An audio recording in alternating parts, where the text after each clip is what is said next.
দেখা যাইতাগা ওই আমাদেরগা ওইখানেতে বাস করে কারা বলিসা। মোটামুটি এইরকম। বাস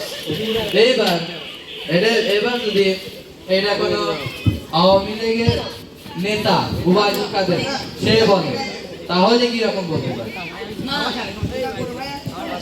তাহলে সে বলবে সাথী ধরো, তাহলে বলবে ওই দেখা যায় তাল গাছ ওটা আমাদের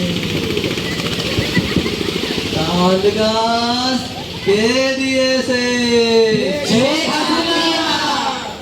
পুঁটি মাছ কে দিয়েছে?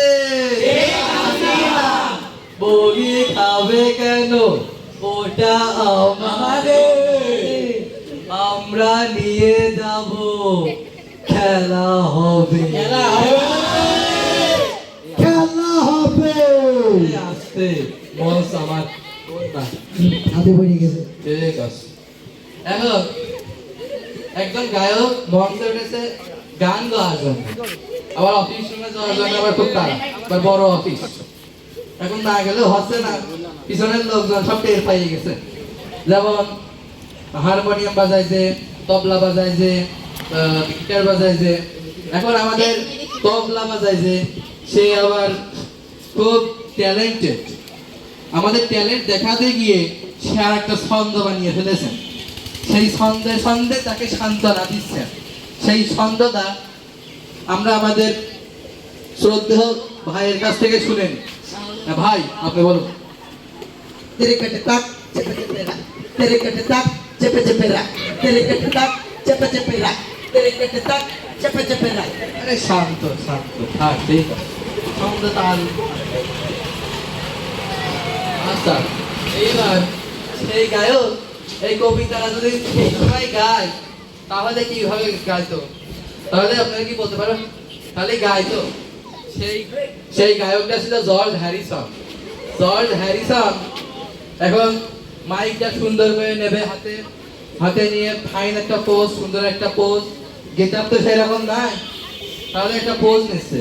পোজ নিয়ে মাজাটা একটু বুড়া মানুষের মতো বেকা করে ফাইন করে কণ্ঠে একটা সুর বলবে এইভাবে, ওই দেখা যাইতাগা ওই আমাদেরগা ওইখানেতে বাস করে কারা বলিসা।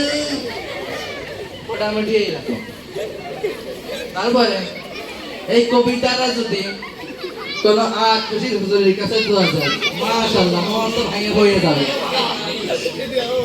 খুশির হুজুর যদি এই কবিতাটা যদি ছন্দে ওয়াজ বানা ফেলে তাহলে তো মন কি ভাঙবে? অবশ্যই ভেঙে যাবে। আচ্ছা চলো আস্তে আস্তে মন ভাঙে। আচ্ছা ঠিক আছে, এবার খুশির হুজুরের কাছে দেওয়া যাক। খুশির হুজুর যদি এই কবিতাটা বলে তাহলে তাল উঠবে, উঠবে তো? অবশ্যই। প্রথম থেকে ওই দেখা যায় তাল গাছ ওই আমাদের গাছ ওইখানেতে বাস করে কারা বলিসা।